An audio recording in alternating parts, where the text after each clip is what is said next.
Hello, students. How are you? I hope you all are good. As you know, our chapter 6 Control and Coordination is running. So, in this chapter, today we will study human brain. ठीक है, चलिए तो शुरू करते हैं. Let's start. सबसे पहले जो हम देखेंगे वो हम इसमें देखेंगे ब्रेन के कुछ बेसिक फैक्ट्स. ओके, तो देखिए बेसिक फैक्ट्स में जो सबसे पहले आता है वो आता है लोकेशन. आखिर इसकी लोकेशन क्या होती है? तो लोकेशन क्या है इसकी? Inside the skull. देखिए ये जो बाहर है एकदम वो है स्कल. हमारा जो बोनी एरिया है, हमारा हेड जो है वो बोन से बना हुआ है. जब उसका आउटर लेयर है वो क्या है? बोन है ना. तो उस बोन वाले एरिया को हम बोलते हैं स्कल. तो उसी स्कल के अंदर क्या होता है? ब्रेन होता है.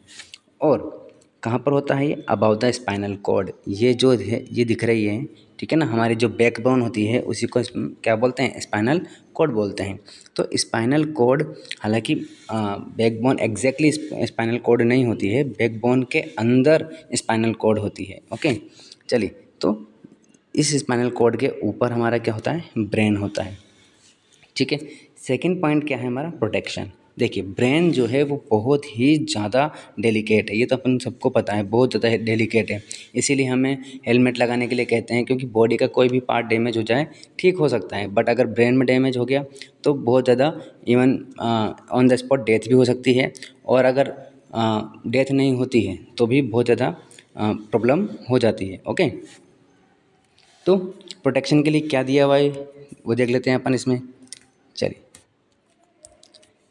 देखिए हमारी प्रोटेक्शन, ये जो बाहर वाले लेयर है ब्रेन की, है ना, ये यही हमारी स्कल है. पहले तो ये जो दिख रहा है ये स्कल है. ओके, ये पूरा स्कल है. स्कल के अंदर 3 लेयर होती है. देखिए ये 3 लेयर क्यों दी हुई है हमको? इसलिए दी हुई है क्योंकि हमारा जो स्कल है वो बोन से बना हुआ है. बोन सबसे ज़्यादा हार्ड मटेरियल है और हमारा जो ब्रेन है ये सबसे ज़्यादा डेलिकेट है. तो अगर हम स्कल के अंदर डायरेक्टली अगर हम ब्रेन को रख देंगे तो हमारा स्कल ही ब्रेन को डैमेज कर देगा. इसीलिए हम डायरेक्टली स्कल के अंदर ब्रेन को नहीं रख सकते हैं. ओके, इसीलिए ब्रेन के सेफ्टी के लिए इसमें 3 लेयर और होती हैं. ठीक है, तो देखिए ये दिख रही है आपको यहाँ पर, ये फर्स्ट लेयर है. उसके बाद ये दिख रही है आपको सेकंड लेयर है. और ये जो दिख रही है आपको ये वाली, ठीक है, ये है आपकी थर्ड लेयर.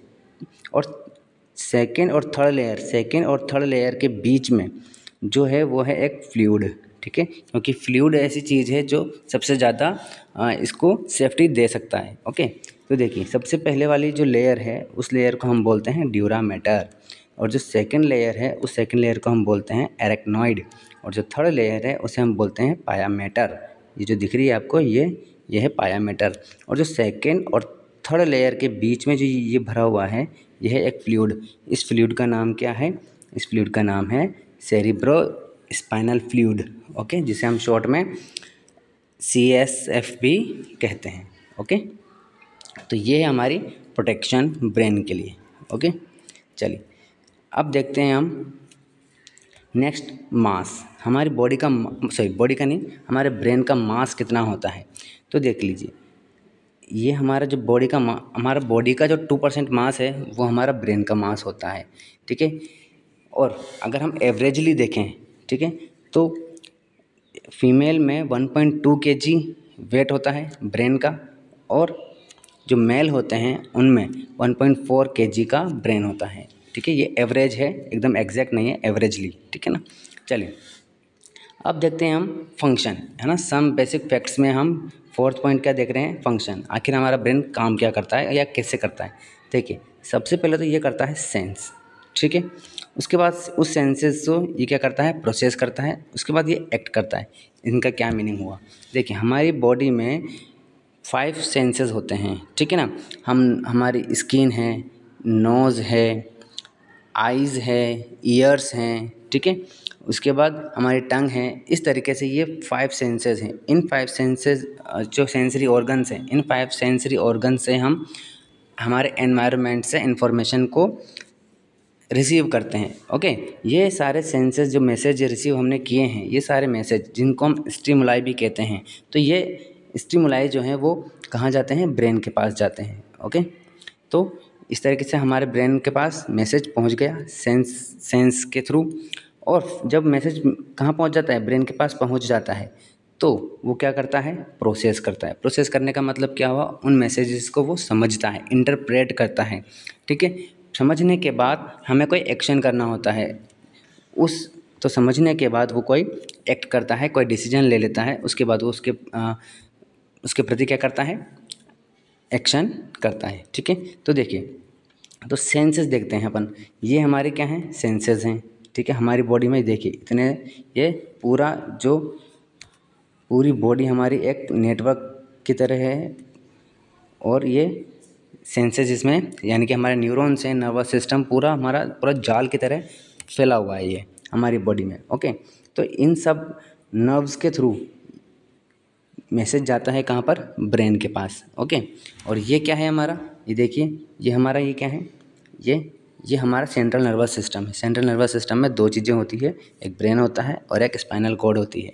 तो हमारी बॉडी में जितने भी नर्व्स होती हैं, नर्वस सिस्टम होते हैं, नर्व्स होती हैं, न्यूरॉन्स होते हैं, वहाँ से मैसेज ब्रेन के पास जाता है। ब्रेन फिर उसे इंटरप्रेट करता है, इंटरप्रेट करने के बाद यानी कि उसको समझता है, प्रोसेस करता है, उसके बाद वो वापस क्या भेजता है, मैसेज भेजता है। ओके, तब जा कर के हम कोई एक्शन कर पाते हैं। ठीक है, चलिए, तो ये हमारे बात समझ में आ गई है हमारे। ठीक है, तो इस तरीके से हमने इसका फंक्शन भी देख लिया है। तो सम बेसिक फैक्ट्स में हमने लोकेशन देख लिया, प्रोटेक्शन देख लिया, मास देख लिया और फंक्शन देख लिया। अब हम आगे चलते हैं। तो देखिए, हमारे बॉडी में अभी जैसे कि मैंने आपको बताया कि हमारी बॉडी में देखिए ये क्या है, पूरा नर्व्स हैं, न्यूरॉन्स हैं। तो आखिर ऑलमोस्ट हमारी बॉडी में कितने होते हैं, न्यूरॉन्स कितने होते हैं, तो देखिए हमारी बॉडी में जो न्यूरॉन्स होते हैं वो कितने होते हैं, एवरेजली 80 to 100 बिलियन होते हैं। ओके, और 1 बिलियन में कितने होते हैं, 1 बिलियन में 100 करोड़ होते हैं। ओके, 100 करोड़। तो और हमारे न्यूरॉन्स कितने हैं, 82 बिलियन न्यूरॉन्स हैं। तो ये आप देख रहे हैं, ये हमारे न्यूरॉन हैं इस तरीके से। और एक एक न्यूरॉन जो है वो हज़ारों हज़ार यानी कि थाउजेंड्स अदर न्यूरॉन से जुड़े हुए होते हैं। तो ये एक बहुत ही ज़्यादा कॉम्प्लेक्स नेटवर्क होता है, जैसा कि आपने इस वाले स्लाइड में देखा होगा आपने यहाँ पर। ठीक है ना, तो कितने न्यूरॉन्स होते हैं, 80 to 100 बिलियन। चलिए, तो ये हमारे क्या हो गए, सम बेसिक फैक्ट्स कंप्लीट हो गए। आगे चलते हैं अपन। देखिए, इसमें हम क्या देख रहे हैं, ये जो दिखा रखा है हमें ब्रेन, ये दिखा रखा है टॉप व्यू, ऊपर से दिख रहे हैं। अगर हम ऊपर से देखेंगे तो ये हमारा ब्रेन इस तरीके से दिखाई देगा, और अगर हम साइड से देखेंगे और यानी कि हमारा साइड व्यू है तो वो ऐसा दिखाई देगा। साइड व्यू को हम लेटरल व्यू भी बोलते हैं। तो ये हमारा लेटरल व्यू है और ये टॉप व्यू है। टॉप व्यू में आप देख रहे हैं कि हमारा जो ब्रेन है वो दो पार्ट में डिवाइडेड है। बीच में से आप देख रहे हैं, बीच में से ये दो पार्ट में डिवाइडेड है, एक लेफ़्ट साइड और एक राइट साइड। तो चलिए इसको देखते हैं। यहाँ देखिए, ये वाला पार्ट हमारा लेफ़्ट साइड है और ये वाला राइट साइड है। इस वाले पार्ट को हम बोलते हैं लेफ़्ट हेमिस्फेयर और इसको बोलते हैं हम राइट हेमिस्फेयर। अब देखिए, दोनों ही अलग अलग काम करते हैं। अच्छा देखिए, हमको आपने भी कई बार सुना होगा, पढ़ा होगा, कहीं देखा होगा कि हमारा लेफ़्ट वाला पार्ट अलग काम करता है और राइट वाला पार्ट अलग काम करता है, जबकि ऐसा नहीं है। देखिए, होता क्या है, पूरा का पूरा ब्रेन एक साथ काम करता है ये, ठीक है ना। जितने भी फंक्शंस होते हैं उसमें पूरा ब्रेन एक साथ काम करता है। ऐसा नहीं है कि सिर्फ एक ही पार्ट जो है वह स्पेशली एक ही काम करेगा, ऐसा नहीं होता है। बस फिर हम ऐसा क्यों कहते हैं कि ये वाला पार्ट ये वाला अलग काम करता है, इसका ये वाला पार्ट ये वाला काम करता है, ऐसा इसलिए कहते हैं क्योंकि कोई एक पार्ट किसी काम में थोड़ा ज़्यादा इन्वॉल्व होता है, इसीलिए हम उसे कह देते हैं कि ये वाला पार्ट ये वाला काम करता है। बल्कि तो मतलब इसका मतलब ये नहीं है कि अदर पार्ट इसमें इन्वॉल्व नहीं है। तो पूरा ब्रेन जो है वो एक साथ एक काम को करता है, ठीक है, और पार्ट्स भी उसमें इन्वॉल्व होते हैं। बस अंतर इतना सा है कि कोई एक स्पेशल पार्ट जो है वो थोड़ा ज़्यादा इन्वॉल्व होता है उसमें, इसीलिए हम ऐसा कह देते हैं। तो चलिए देखते हैं हम, लेफ्ट हेमिस्फीयर क्या काम करता है, ये एनालिसिस करता है। एनालिसिस का मतलब क्या होता है, डिटेल एग्जामिनेशन, किसी भी चीज़ के बारे में, किसी भी इवेंट के बारे में, किसी भी बात के बारे में आप अगर डिटेल एग्जामिनेशन करते हैं, डिटेल जानते हैं, है ना, तो डिटेल जानने की कोशिश करते हैं, आपके दिमाग में क्वेश्चंस आते हैं, तो इसी काम को हम क्या बोलते हैं, एनालिसिस करना। और एनालिसिस कौन करता है, हमारा लेफ्ट हेमिस्फीयर करता है। इसके अलावा देखिए लॉजिक्स ढूंढता है, कोई भी इवेंट है उसके पीछे लॉजिक क्या है, आखिर कोई कुछ भी हो रहा है, कुछ भी बात हो रही है, तो वो उसके पीछे लॉजिक क्या है, ठीक है ना, तो वो लॉजिक काम कौन ढूंढता है, वो लेफ्ट हेमिस्फीयर। इसके अलावा देखिए हमारी बॉडी में जो ट्रेनिंग होती है, मतलब हमारी बॉडी में ट्रेनिंग, हम ट्रेनिंग करते हैं कुल मिला करके, जैसे कि आपने देखा होगा आर्मी वालों को ट्रेनिंग होती है, पुलिस वालों की ट्रेनिंग होती है, तो ये ट्रेनिंग के प्रति ये क्या करता है, हमारी बॉडी को हैबिचुअल कर देता है, ठीक है ना, उसको हमारी ट्रेनिंग जो हम ट्रेनिंग करते हैं उस ट्रेनिंग के अकॉर्डिंग हमारी बॉडी को ढाल देता है ये, ठीक है। इसीलिए वो पार्ट कौन, यह वाला काम, ट्रेनिंग का काम कौन करवाता है, लेफ्ट हेमिस्फीयर। ओके, चलिए इसके अलावा देखिए राइट हेमिस्फीयर क्या काम करता है, ये क्रिएटिविटी वाले जितने भी काम होते हैं वो इसमें राइट हेमिस्फीयर काम करता है। इमेजिनेशन ये करवाता है हमें। इसके अलावा फीलिंग्स के जितने भी काम होते हैं वो भी कौन करवाता है, राइट हेमिस्फीयर करवाता है, ठीक है। गुस्सा और इमोशंस जितने भी होते हैं हमारे, वो राइट हेमिस्फीयर करवाता है, ठीक है। आई होप समझ में आ गया होगा। चलिए आगे चलते हैं। देखिए ये हमारा अभी हमने देखा इसका टॉप व्यू है ये, ठीक है, हमारे ब्रेन का टॉप व्यू है ये। तो अभी हमने देखा कि हमारा ब्रेन जो है वो दो पार्ट में डिवाइडेड होता है, बट ये बिल्कुल ऐसा नहीं, ऐसा भी नहीं है कि बिल्कुल ही अलग होते हैं ये दोनों पार्ट, ठीक है। अगर आप यहाँ से थोड़ा पार्ट को कट करोगे, ऊपर के पार्ट से थोड़ा सा कट करके इसको कट कर दोगे तो ये ऐसा दिखाई देगा। और जब ये ऐसा दिखाई देगा तो आप यहाँ देख रहे हो कि यहाँ बीच में एक कोई चीज़ है जो इन दोनों ब्रेन्स को, लेफ़्ट और राइट वाले ब्रेन को जोड़ रही है, ठीक है। इसको हम क्या बोलते हैं, कॉर्पस कॉलोजम कहते हैं, ओके। और अगर आप इस ब्रेन को यहाँ से इस वाले पार्ट को साइड से आधा कट कर दें, ठीक है, तो ये ऐसा दिखाई देगा। और जब ये ऐसा दिखाई देगा, ठीक है, तो ये जो दिख रहा है यही है हमारा कॉर्पस कॉलोजम, यानी कि ऊपर से अगर हम देखेंगे तो कॉर्पस कॉलोजम ऐसा दिखाई देगा, ऐसा दिखाई देगा, और साइड से देखेंगे तो ये ऐसा दिखाई देता है, ठीक है। तो कॉर्पस कॉलोजम वो पार्ट है जो लेफ़्ट और राइट दोनों पार्ट को क्या करता है, जोड़ता है, ओके। चलिए आगे देखते हैं।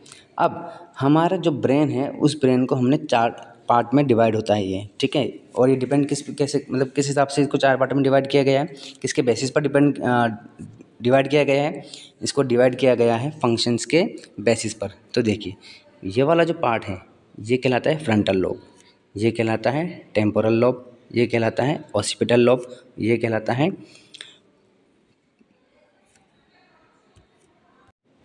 Parietal lobe, okay. तो देखते हैं हम सबसे पहले फ्रंटल लोब का क्या काम है। देखिए स्केलेटल मूव, ठीक है ना, देखिए ये एक्चुअली ये है क्या, ये हमारा सेरिब्रम ही है, ठीक है ना। चलिए इसको हम अभी आगे देखेंगे इसको। तो फ्रंटल लोब क्या काम करता है, स्केलेटल मूव करवाता है। स्केलेटल मूवमेंट यानी कि हमारी बॉडी में हमारे जो हाथ हैं, पैर हैं, है ना, इनको मूवमेंट के लिए करवाता है। जहाँ पर भी स्केलेटल है, जहाँ भी बोन्स हैं, उनके मूवमेंट को ये फ्रंटल लोब करवाता है, ओके। स्पीच को कंट्रोल करता है, जो हम बोलते हैं, स्पीच करते हैं, उसको कंट्रोल करता है। रीजनिंग करवाता है। रीजनिंग का मतलब क्या है, किसी भी काम के पीछे, किसी भी बात के पीछे कोई रीज़न, क्या रीज़न है उसका, और रीज़न को ढूंढना ही रीजनिंग कहलाता है। और वो काम कौन करता है, फ्रंटल लोब करता है। न्यूमेरेसी के मामले में ये काम करता है। न्यूमेरेसी का मतलब क्या है, नंबर सिस्टम यानी कि नंबर के मामले में जितने भी क्वेश्चंस होते हैं, जितने भी प्रॉब्लम्स हैं, उनको सॉल्व करने के लिए कौन काम करता है, हमारा फ्रंटल लोब उसमें पार्ट करता है या पार्ट लेता है। आगे देखिए टेम्पोरल लोब। टेम्पोरल लोब क्या काम करता है, ऑडिटरी परसेप्शन में ये काम करता है। ऑडिटरी परसेप्शन का मीनिंग क्या हुआ, यानी कि जो हम सुनते हैं उससे सिग्नल को लेना, प्रोसेस करना और फिर एक्ट करना, वो काम कौन करता है, हमारा टेम्पोरल लोब करता है। ऑब्जेक्ट रिकॉग्नाइजेशन करता है, यानी कि किसी चीज़ को पहचानने के लिए कौन काम करता है, टेम्पोरल लोब करता है, पहचानना। नेक्स्ट देखिए ऑसिपिटल लोब। ऑसिपिटल लोब क्या काम करता है, ये मोशन परसेप्शन में हेल्प करता है या मोशन परसेप्शन को कंट्रोल करता है। मोशन परसेप्शन का मीनिंग क्या हुआ? इसका मीनिंग ये है कि कोई चीज़ कितनी तेज़ चल रही है या कोई कितनी धीरे चल रही है।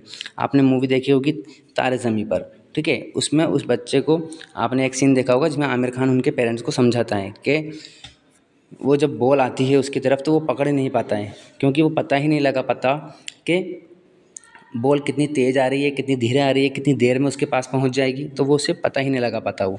तो ये वाला प्रॉब्लम किस में होती है? ऑक्सीपिटल लोब में होती है, ठीक है। तो मोशन परसेप्शन कौन देखता है? ऑक्सीपिटल लोब देखता है। इसके अलावा देखिए विजुअल स्पेशल प्रोसेसिंग, यानी कि देख करके जो सिग्नल रिसीव करता है, देख करके सिग्नल को रिसीव करना कौन करता है? वो हमारा ऑक्सीपिटल लोब ही करता है। इसके अलावा देखिए कलर डिफ्रेंशिएशन, यानी कि अगर दो अलग अलग कलर्स में अगर हम डिफरेंस कर पा रहे हैं तो वो किसकी हेल्प से कर पाते हैं? हम ऑक्सीपिटल लोब की हेल्प से हम कर पाते हैं। चलिए अब देखते हैं पैरिएटल लोब।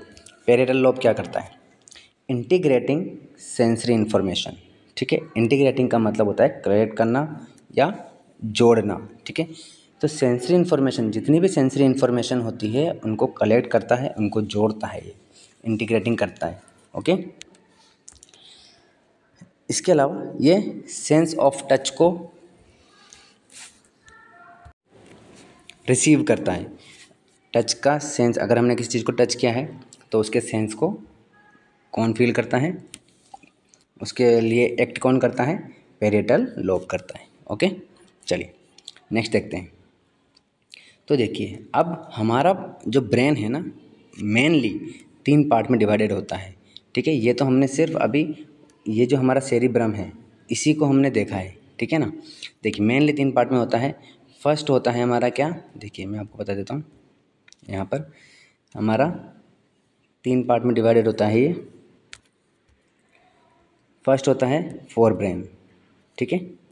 सेकंड होता है मिड ब्रेन और थर्ड होता है हिंड ब्रेन, ओके। तो first fore brain, mid brain and hind brain, ये 3 पार्ट में डिवाइड होता है मेनली, ओके। तो चलिए देखते हैं इसको। तो ये है हमारा फोर ब्रेन। फोर ब्रेन को 2 पार्ट में डिवाइड किया गया है। ये ऊपर वाला पार्ट जो आउटर पार्ट है, ठीक है। तो जो अभी हमने देखा था, हमने ये पार्ट जो देखा था ये हमारा क्या था? ये जो हमने देखा था ये क्या है हमारा? यही हमारा सेरिब्रम है। सेरिब्रम को ही हमने 4 पार्ट में डिवाइड किया था, ओके। तो अगर हम सेरिब्रम को ही अभी हम यहाँ देखें अगर सेरिब्रम के, तो सेरिब्रम के सारे फंक्शन हम अभी अपन देख चुके हैं, ओके। तो हमारा जो फोर ब्रेन है उसको हमने 2 पार्ट में डिवाइड किया है। एक आउटर पार्ट, ये आउटर पार्ट को हम सेरिब्रम कहते हैं, और ये वाला पार्ट। अब इस वाले पार्ट में क्या क्या होता है? एक तो होता है थैलेमस होता है, हाइपोथैलेमस होता है, ठीक है ना। इसके अलावा यहाँ पर देख सकते हो आप ये छोटा सा पार्ट है पिट्यूटरी ग्लैंड है, ठीक है। तो ये सब हमारे फोर ब्रेन में ही होता है, ओके। तो सबसे पहले देखते हैं अपन सेरिब्रम। सेरिब्रम क्या काम करता है? देखिए वॉल इंटरेक्शन करता है, हम देख चुके हैं ऑलरेडी। वॉल इंटरेक्शन का मतलब क्या है? जितने भी स्केलेटल मूव होते हैं वो सेरिब्रम करवाता है। परसेप्शन करवाता है, ठीक है ना, यानी कि देखने का, सुनने का जो परसेप्शन है वो सेरिब्रम करवाता है।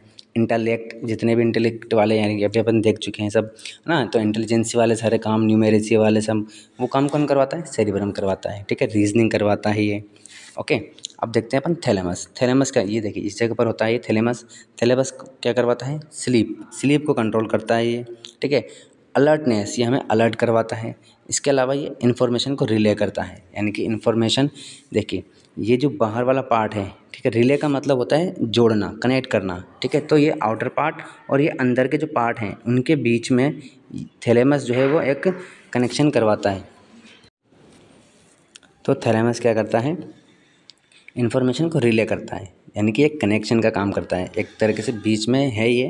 तो ये अंदर के पार्ट और ये बाहर वाले पार्ट यानी कि सेरिब्रम और ये इनर जो ब्रेन है उस ब्रेन के बीच में इन्फॉर्मेशन को ये रिले करता है, ठीक है। एक लेता है इसको दे देता है, इससे लेता है उसको दे देता है, ठीक है। रिले का मतलब यही होता है, बीच में रहता है ये, दोनों को कनेक्ट करता है, ओके। तो थैलेमस का काम समझ में आ गया हमारे। अब देखते हैं हम हाइपोथैलेमस। हाइपोथैलेमस क्या करता है, ये हमारे बॉडी टेम्परेचर को कंट्रोल करता है, हंगर को कंट्रोल करता है, थ्रस्ट को कंट्रोल करता है। हंगर थ्रस्ट का मतलब क्या है यहाँ पर, कि हमें पता कैसे चलता है कि हमें भूख लग रही है। तो एक पेन सा फील होता है हमें, उस पेन को हम पेन नहीं बोलेंगे, उसको बोलते हैं अर्ज, ठीक है ना। तो हमें ये अर्ज कौन फील करवाता है, हाइपोथैलेमस फील करवाता है कि हमें भूख लग रही है कि नहीं। हमें प्यास की जो अर्ज होती है वो कौन फील करवाता है, हाइपोथैलेमस करवाता है, ठीक है। इसके अलावा देखिए नर्वस सिस्टम और एंडोक्राइन सिस्टम, इन दोनों के बीच में ये हाइपोथैलेमस कनेक्शन का काम करता है, ठीक है ना। तो एंडोक्राइन सिस्टम क्या होता है, एंडोक्राइन सिस्टम होता है जैसे कि ये देखिए, ये पिट्यूटरी ग्लैंड है ना, ये पिट्यूटरी ग्लैंड है। तो हमारी बॉडी में ऐसे ही और भी ग्लैंड होते हैं जो हार्मोन को रिलीज़ करते हैं, और उन सबको कंट्रोल कौन करता है, पिट्यूटरी ग्लैंड, ठीक है। और पिट्यूटरी ग्लैंड के बीच में, और यानी कि एंडोक्राइन सिस्टम और नर्वस सिस्टम के बीच में कनेक्शन कौन करवाता है, हाइपोथैलेमस करवाता है, ठीक है। यानी कि जो पिट्यूटरी ग्लैंड है इससे हार्मोन रिलीज़ करवाएगा हाइपोथैलेमस, और वो हार्मोन क्या करता है, ये दूसरे जो ग्लैंड्स हैं उनके पास जा करके उनको बोलता है कि अब आप ये वाला हार्मोन रिलीज़ कीजिए, अब आप ये वाला। जैसे कि थायराइड ग्लैंड है, थायराइड ग्लैंड से कहता है भाई आप थायरोक्सिन हार्मोन रिलीज़ कीजिए, अब नहीं कीजिए, अब रुक जाइए, इसी तरीके से, ठीक है। तो ये हाइपोथैलेमस इनको कंट्रोल करता है, इनके बीच में क्या करता है, कनेक्शन करके रखता है, ओके। चलिए, तो अब आप मुझे आई होप आपको फोर ब्रेन समझ में आ गया होगा, ठीक है ना। चलिए आगे देखते हैं। ये है हमारा मिड ब्रेन। मिड ब्रेन क्या काम करता है, ये रेगुलेट डोपामीन को रिलीज़ करता है। अब ये डोपामीन क्या है, डोपामीन एक तरीके से आप हार्मोन है, ठीक है, जो क्या करवाता है, मोटिवेट करता है ना, और हैबिचुअल करवाता है ये। जैसे कि अभी मैं आपसे कहूँ कि आज अभी मैंने आपको पढ़ाया, ठीक है, तो अब अगर आपको अच्छा लगता है, आपको समझ में आता है, तो आप क्या करेंगे, आप मान लीजिए मेरे लिए कुछ अच्छा फीडबैक देते हैं, तो उस फीडबैक से मेरी बॉडी में क्या रिलीज़ होगा, डोपामीन रिलीज़ होगा, ठीक है। यानी कि मेरा मिड ब्रेन जो है वो डोपामीन को रिलीज़ करेगा। डोपामीन से मैं क्या होऊंगा, मोटिवेट होऊंगा, और इसी तरीके से मैं और अच्छे अच्छे से आपको पढ़ाऊँगा, और अच्छे अच्छे लेक्चर्स और अच्छे तरीके से पढ़ाऊँगा, और पढ़ाते पढ़ाते मैं क्या हो जाऊँगा, हैबिचुअल हो जाऊँगा, हैबिट में आ जाएगा मेरे सभी, ठीक है ना। तो ये सब काम किसने करवाया मुझे, मिड ब्रेन ने करवाया, ओके। समझ में आया मिड ब्रेन का काम। चलिए बाकी हम और अपना सिलेबस में क्या है वो भी देखेंगे। चलिए अब आता है हमारा हिंड ब्रेन। ये तीनों मिलाकर, हिंड ब्रेन के तीन पार्ट होते हैं, ये और एक ये, ठीक है। इन तीनों से मिलकर के क्या बनता है, हिंड ब्रेन बनता है। इस वाले पार्ट को हम बोलते हैं क्या, पोन्स। इस वाले पार्ट को बोलते हैं मेड्यूला, या फिर मेड्यूला ऑब्लोंगेटा भी कहते हैं इसको। और इस वाले पार्ट को हम बोलते हैं सेरिबेलम, ठीक है। देखिए अभी हमने देखा था वो था सेरिब्रम, ठीक है ना। हमारा जो फोर ब्रेन में था वो था सेरिब्रम, उसमें हमको कंफ्यूज नहीं होना है, ठीक है। ये है सेरिब्रम, ठीक है। और ये जो है यहाँ पर ये वाला पार्ट है सेरिबेलम, ओके। ये देखिए, ठीक है, तो ये सेरिबेलम है। चलिए तो अब देखते हैं इन तीनों के पार्ट क्या हैं भाई, क्या काम है इनके, क्या फंक्शंस हैं। पोन्स देखते हैं, पोन्स क्या काम करता है, रेस्पिरेशन करवाता है। रेस्पिरेशन है ना, रेस्पिरेशन अपन पढ़ चुके हैं लाइफ प्रोसेस में। इसके अलावा ये स्वेलोइंग को कंट्रोल करता है। ये ब्लैडर को कंट्रोल करता है। ब्लैडर क्या होता है, ब्लैडर का मतलब है कौन सा ब्लैडर, यूराइनरी ब्लैडर, ठीक है ना। तो यानी कि जब हमारा यूराइनरी ब्लैडर यूरिन से भर जाता है तो अर्ज फील होता है, तब हमें पता चलता है कि हमें यूरिन रिलीज़ करना है। उसको कौन कंट्रोल करता है, पोन्स, ओके।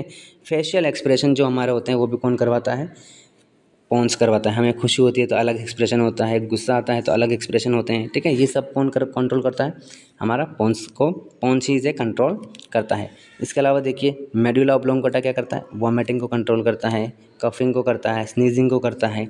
और ये सारे अगर हम इनकी सबकी बात करें तो ये कैसे एक्शन है, ये सारे एक्शन इनवॉलेंट्री एक्शन है, वॉलेंट्री एक्शन नहीं है, ठीक है।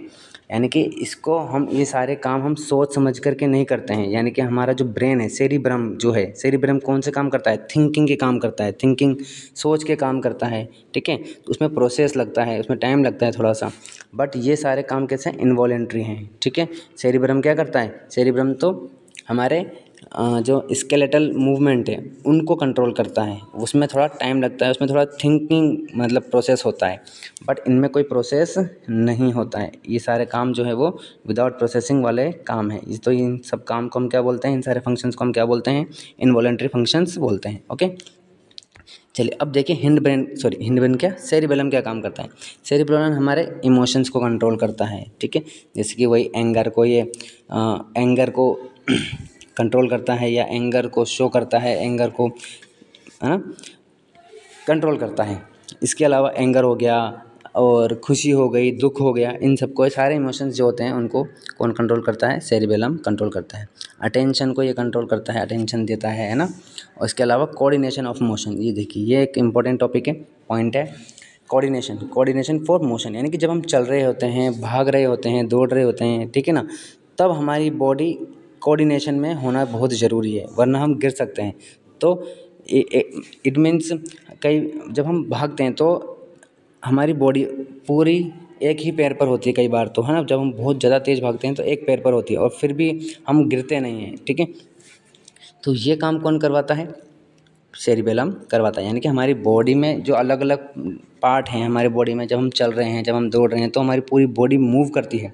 तो उन सारी बॉडी पार्ट्स के बीच में जो कोऑर्डिनेशन है वो कौन करवाता है, सेरिबेलम करवाता है। हमें गिरने नहीं देता है, ठीक है ना। फिर भी हम कई बार स्लिप होकर के गिर जाते हैं, तो वो एक आउटर पार्ट हो जाता है, ठीक है।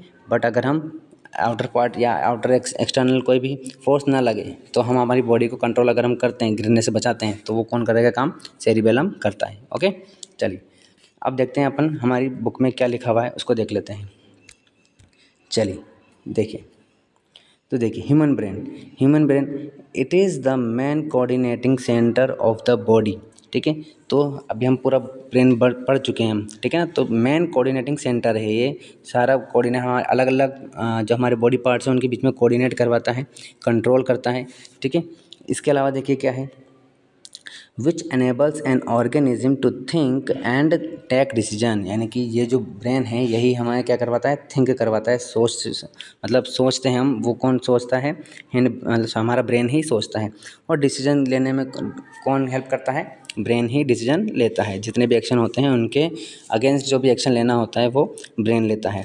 इसके अलावा देखिए यहाँ पर the human brain receives information from the senses, ठीक है। जितने भी हमारे सेंसरी ऑर्गन्स हैं, ठीक है ना, सेंस ऑर्गन्स हैं, वहाँ से इंफॉर्मेशन को रिसीव करता है, उनको इंटरप्रेट करता है, यानी कि उनको समझता है, एंड सेंड इंस्ट्रक्शन, और समझने के बाद वापस इंस्ट्रक्शंस को भेजता है, वापस ये सिग्नल भेजता है, वापस मैसेज भेजता है। और अदर इफेक्टर ऑर्गन्स, यानी कि जो हमारे जितने भी ऑर्गन हैं वहाँ पर ये मैसेज को भेजता है, ठीक है। यानी कि पहले ये सेंस करेगा, फिर उसको समझेगा, उसके बाद ये वापस एक्शन लेता है। चलिए अब देखते हैं हम इसके डिफरेंट पार्ट्स जो हैं वो देख लेते हैं। ये हमारा डायग्राम है, ठीक है, हमारे एनसीईआरटी का डायग्राम है ये, ठीक है। ये हमारा सेरिब्रम हो गया, ठीक है। ये हमारा सेरिब्रम है, ये देखा रहेगा आपको, ये वाला पार्ट क्या है, ये पूरा, ये यहाँ से लेके यहाँ तक ये क्या है, फोर ब्रेन है। फोर ब्रेन में ये सेरिब्रम हो गया, ये स्कल हो गया, इसको क्रैनियम भी बोलते हैं अपन, है ना। ये क्या हो गया, अब देखो यहाँ पर बस यहीं थोड़ा बच्चे कंफ्यूज होते हैं। मैंने आपको यहाँ पर बताया था ये मिड ब्रेन, इस जगह पर ये वाला, ठीक है ना, बट एनसीईआरटी में इसको ही मिड ब्रेन कह रखा है, ठीक है। चलिए फिर भी कोई बात नहीं, ये हमारा क्या है, कॉर्पस कोलोजम है ना। और ये जो हाइपोथैलेमस है, पिट्यूटरी ग्लैंड है, ठीक है ना। तो ये हाइपोथैलेमस पिट्यूटरी ग्लैंड भी किस में आता है, फोर ब्रेन में ही आता है। चलिए आगे देखते हैं। तो हम देख चुके हैं 3 पार्ट हम इसके देख चुके हैं, फोर ब्रेन। तो आप देखते हैं अपन फर्स्ट फोर ब्रेन का देखिए क्या कह रहा है, it is the largest most developed and main thinking part of the brain, ठीक है। तो यही सबसे बड़ा पार्ट होता है इसका, मोस्ट डेवलप्ड है, और यही मेन थिंकिंग का काम यही काम करता है। और ये रिसीव सेंसरी इम्पल्सेस को रिसीव करता है। वेरियस रिसेप्टर्स, अलग अलग रिसेप्टर्स जो हैं हमारी स्किन है, आइज़ है, ईयर्स हैं, नोज़ है, ठीक है, टंग है, यहाँ से ये क्या करता है, सेंसेस को रिसीव करता है, इम्पल्सेस को रिसीव करता है, मैसेज को, स्टिमुली को क्या करता है। ये सब जितने भी वर्ड मैंने बोले सब एक ही हैं, ठीक है ना, मैसेज, स्टिमुली, ये सब एक ही है, ठीक है। तो इनको ये रिसीव करता है। अब देखिए फोर ब्रेन के भी अलग अलग पार्ट हैं। फर्स्ट क्या कह रहा है, सेरिब्रम, दूसरा है ऑल्फैक्टरी लॉब्स, और थर्ड क्या है, हाइपोथैलेमस। सेरिब्रम, सेरिब्रम क्या करता है, it acts the main thinking part, पढ़ चुके हैं हम कई बार, ऑफ द ब्रेन, यही हमारा थिंकिंग पार्ट है।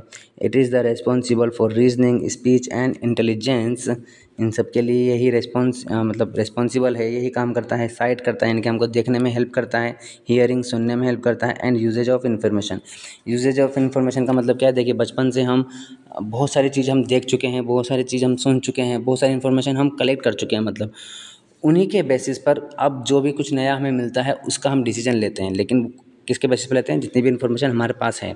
तो वो काम कौन करता है, सेरिब्रम करता है। ठीक है, अब देखिए सेरिब्रम में भी 3 पार्ट हैं, क्या है, सेंसरी एरिया, एसोसिएशन एरिया और मोटर एरिया। ये तीनों हम पढ़ चुके हैं, वैसे भी पहले भी पढ़ चुके हैं मतलब।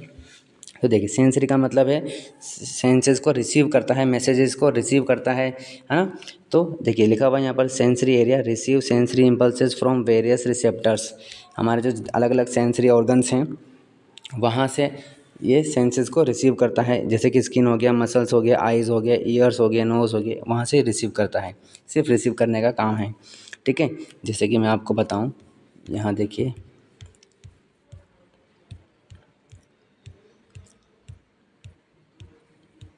यहाँ देखिए, ठीक है। तो अगर हम इसमें देखें तो यहाँ से मान लीजिए हमने किसी चीज़ को टच किया तो मैसेज पहले जाएगा, ठीक है, ये गया, ठीक है, यहाँ पर गया, मैसेज गया, तो ये वाला काम किसने किया, सेंसरी ऑर्गन ने। अब यहाँ पर प्रोसेस होगा तो वो रिले हो जाएगा, तो रिले ने यानी कि कनेक्ट करता है, और वापस मैसेज जो लेकर के आएगा, वापस इस ऑर्गन के पास मैसेज लेकर के आएगा, तो ये मोटर न्यूरॉन हो गया, ठीक है ना, मोटर एरिया हो गया। तो एक तो ले जाने वाला, एक लाने वाला, और इन दोनों को जोड़ने वाले को क्या बोलते हैं, रिले बोलते हैं। ठीक है, समझ में आ गया होगा मेरे ख्याल से आपको। अब देखते हैं अपन,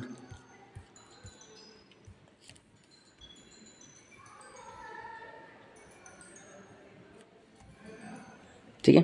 तो सेंसरी एरिया समझ में आ गया, क्या करता है, मैसेज लेकर के जाता है, रिसीव करता है।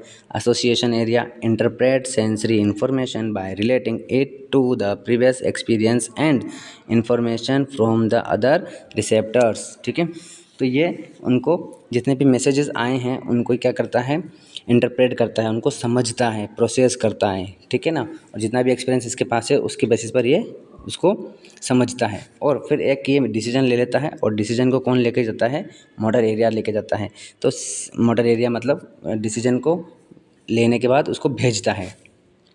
तो ये क्या करता है, send impulses to the muscles and glands, ठीक है, जो हमारे जितने भी ऑर्गन्स हैं उनके पास ये मैसेज को भेज देता है। Also control the movement of voluntary muscles, ठीक है, जैसे कि लेग्स हो गए, हैंड हो गए हमारे, ठीक है ना। तो वॉलेंट्री एक्शन यानी कि जब हम चाहते हैं, वॉलेंट्री का मतलब होता है जब हम चाहते हैं और उस एक्शन को हम कर लें, जैसे कि हम चाहते हैं कि हमारा हाथ हिल जाए, तो वो हम चाह रहे हैं तब जा कर के हिलेगा, अपनी इच्छा से नहीं हिलेगा।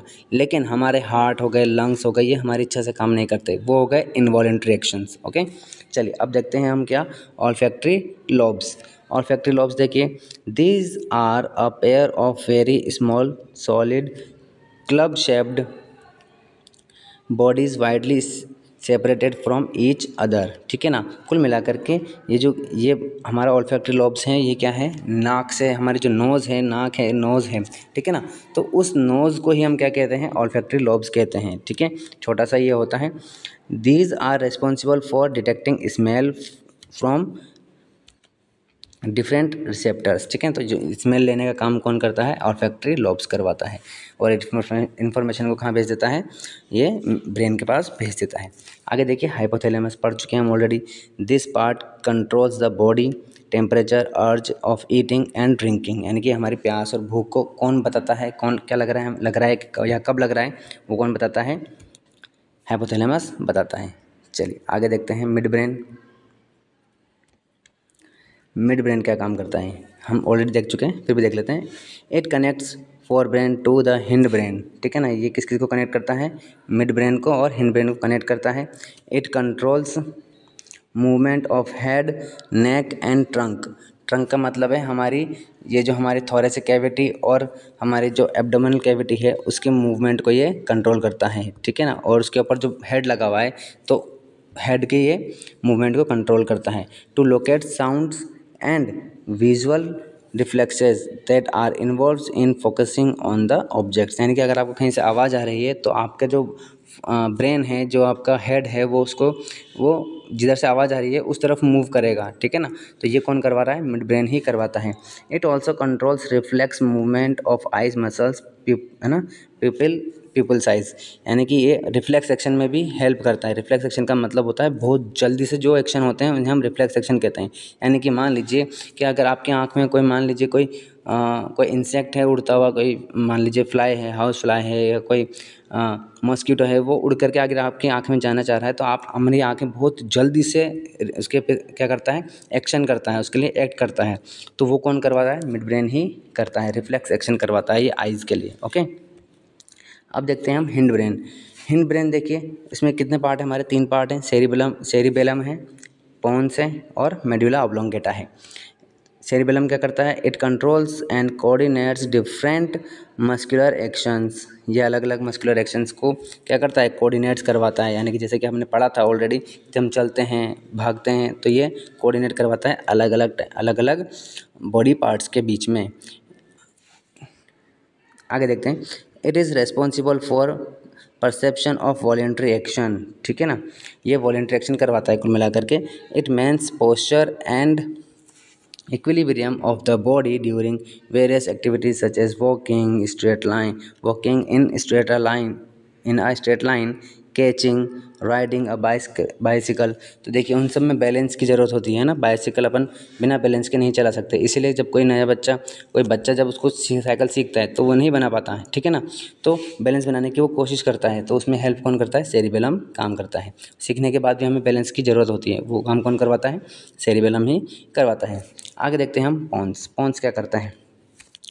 It lies above the medulla and takes part in respiration, ठीक है। जैसे कि हम ऑलरेडी देख चुके हैं ना, रेस्पिरेशन में ये हेल्प करता है। It release impulses between different parts of the brain, ठीक है। रिले करता है, रिले का मतलब है वही कनेक्शन करना, ठीक है ना। ये जोड़ता है, ठीक है, अलग अलग ब्रेन को ये जोड़ने की कोशिश करता है, एक पार्ट को दूसरे पार्ट्स के बीच में इंफॉर्मेशन को ये सेंड करता है। आगे देखते हैं medulla oblongata. It is the lowest part of the brain. ये सबसे निचला पार्ट होता है, छोटा नहीं, सबसे निचला पार्ट होता है, ठीक है। Which continues with the spinal cord, ठीक है ना। जो कि स्पाइनल कॉर्ड से, यहाँ पर देख सकते हो आप, ये इस जगह पर स्पाइनल कॉर्ड से साथ, यहाँ ये हमारा क्या है? सेरिबेलम है, सॉरी ये हमारा ऑब्लोंगेटा है नीचे, ये तो सेरिबेलम हो गया है ना, ऑब्लोंगेटा है। ऑब्लोंगेटा नीचे आगे किससे कनेक्ट होता है? स्पाइनल कॉर्ड से कनेक्ट होता है, ठीक है। It controls involuntary actions such as breathing, blood pressure, salivation and vomiting। Already हम देख चुके हैं, ये इन सबको क्या करता है? कंट्रोल करता है, ठीक है। तो इस तरीके से हमारा ये टॉपिक कंप्लीट हो गया। आई होप आपको समझ में आया होगा। Thank you.